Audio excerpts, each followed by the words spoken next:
प्रिय विद्यार्थियों, एक बार फिर से मैं doctor Lokendra Kumar, assistant professor Hindi, Shri Govind Guru राजकीय महाविद्यालय बांसवाड़ा, आपके सामने लाया हूँ एक नया प्रकरण भाषा विज्ञान से संबंधित।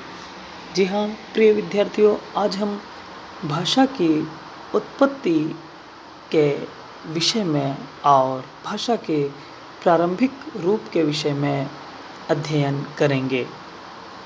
प्रिय विद्यार्थियों, जैसा कि यह हमारे मन में एक प्रश्न आना स्वाभाविक है कि भाषा की उत्पत्ति हुई कैसे, और यह प्रश्न सिर्फ आपके लिए ही नहीं, हम सभी के लिए बिल्कुल लाजिमी है। जी हाँ, परंतु आपको आश्चर्य होगा प्रिय विद्यार्थियों कि आरंभ में भाषा विज्ञानवेत्ता इस प्रश्न को भाषा विज्ञान का विषय ही नहीं मानते थे। उनका कहना था कि यह विषय या तो मनोविज्ञान का है या फिर इसके पीछे कोई प्राचीन इतिहास है, तो वो इतिहास के लोग अध्ययन करें। इस प्रकार इसे अनुत्तरित रख करके भाषा विज्ञान के विषय से एक प्रकार से इसे बाहर निकालने का प्रयास हुआ। हम सभी जानते हैं कि भाषा की उत्पत्ति के पीछे कोई न कोई ठोस कारण रहा होगा, और लाखों वर्षों से इस प्रश्न पर विचार भी होता आया है, किंतु इसके संबंध में कोई प्रामाणिक मत उभर करके नहीं आया। और इसीलिए आरंभ में भाषा विज्ञानवेत्ता इस प्रश्न से पिंड छुड़ाते हुए प्रतीत होते हैं। सन 1866 ईस्वी में पेरिस में भाषा विज्ञान परिषद की स्थापना की गई, तो उसके संस्थापकों ने तो परिषद के नियमों में बाकायदा स्पष्ट कर दिया कि भाषा की उत्पत्ति के संबंध में कोई भी विचार नहीं किया जाएगा। इस पर उन्होंने प्रतिबंध लगा दिया, और इस प्रकार बाद में भी हम देखते हैं कई विद्वान इस प्रश्न को भाषा विज्ञान का विषय नहीं मानते हैं। किंतु प्रिय विद्यार्थियों, जब हम भाषा विज्ञान की दृष्टि से बात करें तो जिस विषय में संपूर्ण भाषा का हम अध्ययन करेंगे, उसके विविध रूपों का अध्ययन करेंगे, उसके विकास का अध्ययन करेंगे, उसमें परिवर्तन का अध्ययन करेंगे, उसकी विशेषताओं को देखेंगे, उसकी प्रकृति देखेंगे, उसके परिवारों का वर्गीकरण देखेंगे, उसकी लिपि देखेंगे, उस विषय में हम भाषा की उत्पत्ति कैसे हुई, इतने महत्वपूर्ण विषय को नहीं छोड़ सकते हैं। इसलिए आज हम भाषा विकास के सिद्धांतों का अध्ययन करने का प्रयास करेंगे। प्रिय विद्यार्थियों, भाषा विकास के सिद्धांतों की जब हम चर्चा करते हैं तो हमारे समक्ष दो मार्ग उपस्थित होते हैं। एक है प्रत्यक्ष मार्ग और एक है परोक्ष मार्ग। प्रत्यक्ष मार्ग में हम यह देखते हैं कि भाषा की उत्पत्ति के संबंध में विविध विद्वानों ने कौन कौन से मत प्रस्तुत किए हैं। हम उन विद्वानों के जो मत हमारे समक्ष आए हैं उनका अध्ययन करते हैं। परोक्ष मार्ग अंतर्गत हम जन्म पर दृष्टि न लेकर भाषाओं के वर्तमान रूप पर दृष्टि ले जाते हैं, और उनके ऐतिहासिक तथा तुलनात्मक अध्ययन को देख समझकर धीरे धीरे भूत से वर्तमान में प्रवेश करते हैं और भाषा को समझने का प्रयास करते हैं। इससे सीधे सीधे भाषा की उत्पत्ति पर प्रकाश तो नहीं पड़ता, किंतु आरंभिक रूप के हम अनुमान ज़रूर लगा सकते हैं। प्रिय विद्यार्थियों, अभी हम प्रत्यक्ष मार्ग की चर्चा कर रहे हैं, तो 18वीं सदी तक भाषा विज्ञान में कोई ऐसा सिद्धांत नहीं था, और प्रायः सभी विद्वानों का एक ही मत था कि भाषा ईश्वरीय उत्पत्ति है, जिस प्रकार संसार की सभी चीज़ों की उत्पत्ति ईश्वर ने की है, उसी प्रकार मनुष्य के व्यवहार के लिए भाषा की उत्पत्ति भी ईश्वर ने की है। किंतु 18वीं शताब्दी में भाषा की उत्पत्ति के संबंध में गंभीरता से विचार हुआ और 18वीं शताब्दी के कुछ विद्वान महाशय हैं, जैसे कि गियाम्बटिस्टा, ब्रॉसेस, कांडिलॉक, रूसो व हर्डर। इन्होंने भाषा विषयक विभिन्न मतों का अध्ययन किया और इसे बारीकी से जानने का प्रयास किया। इनमें हर्डर का विशेष योगदान रहा। 19वीं शताब्दी में हम देखते हैं तो और अधिक गंभीरता से विचार हुआ, जिनमें न्यावियर, ग्रीन, राये, Darwin, Humboldt, Schleicher, Ernest, Renan, Jespersen, Max Muller, Steinthal, Sweet, Marty Spencer, रिग्नार्ड, टेलर आदि ने अपने मतों को रखने का प्रयास किया। उन्होंने भाषा के कुछ वादों का उल्लेख किया, जिन्हें हम आगे के अध्यायों में अध्ययन करेंगे। इसी तरह 20वीं शताब्दी में वुंट, डिलेगुना, बर्नार्ड शॉ, रेवेज, जोहानसन हम्परी, समरफेल्ड इत्यादि ने भाषा पर विचार किया। तो इस प्रकार हम देखते हैं कि 21वीं शताब्दी आते आते तक कई भाषा विज्ञान वेत्ता भाषा के उत्पत्ति के संबंध में विचार करते हुए हमें प्रतीत होते हैं। इन विद्वानों द्वारा कोई न कोई मत स्थापित किया, उनके आधार पे हम कुछ सिद्धांतों को देखने का प्रयास करते हैं।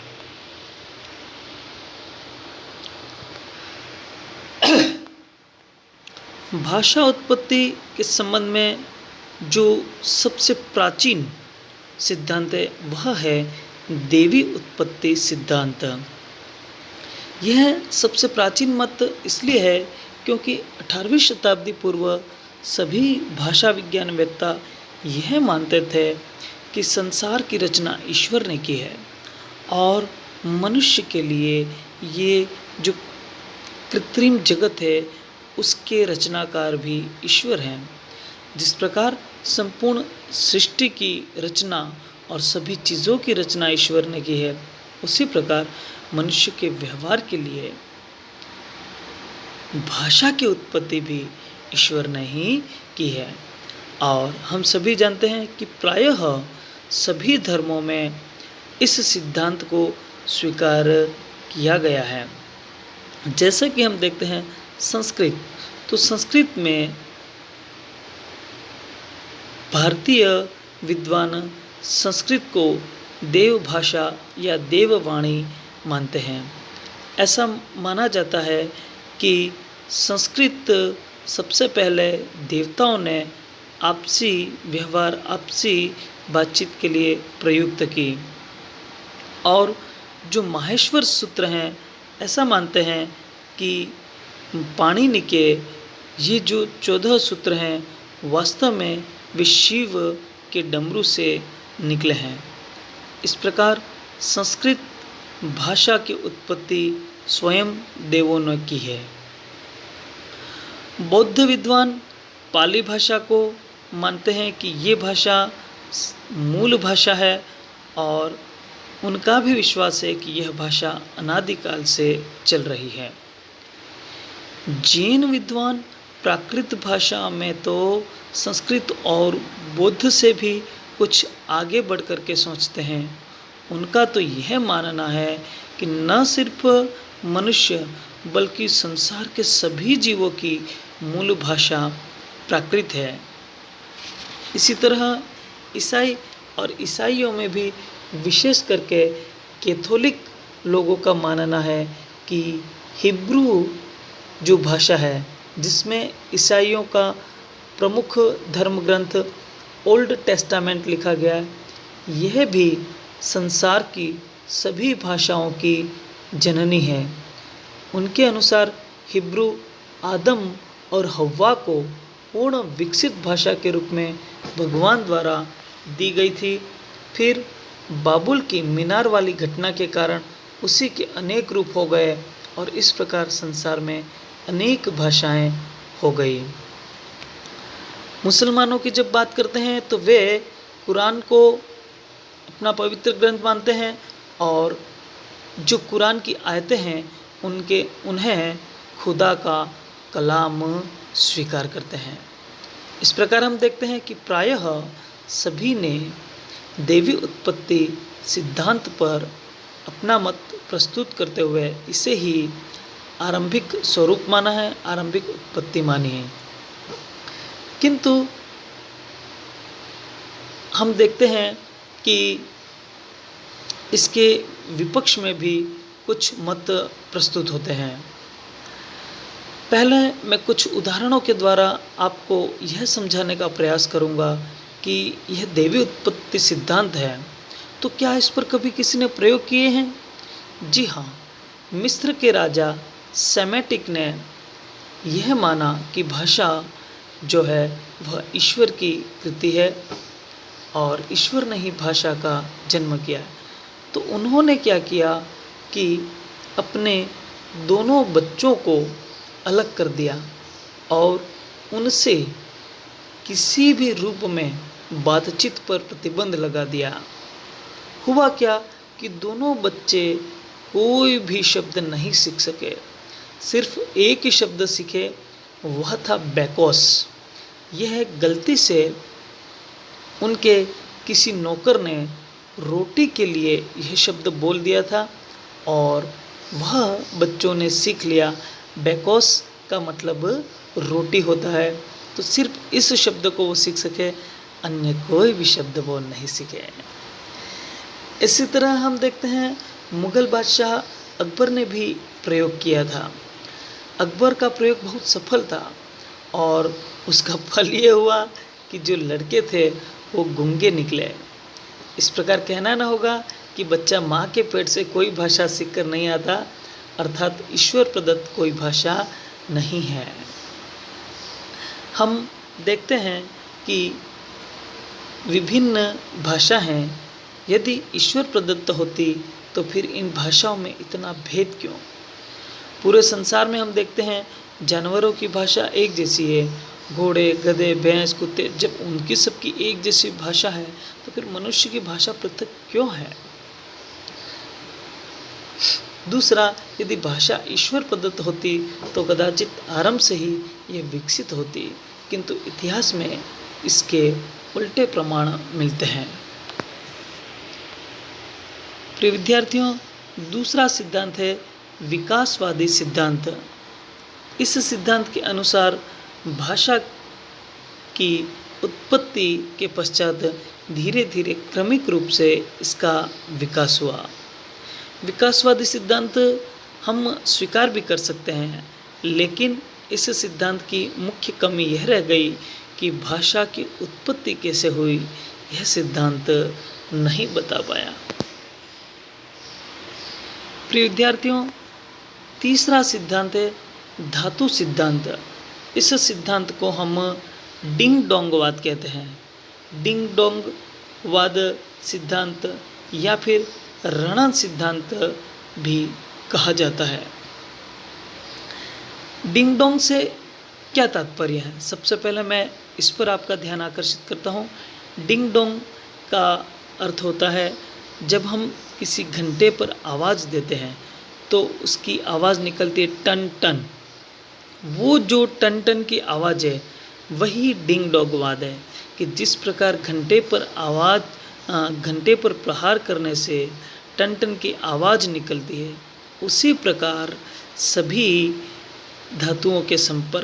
सभी वस्तुओं के संपर्क से कोई न कोई ध्वनि निकलती है।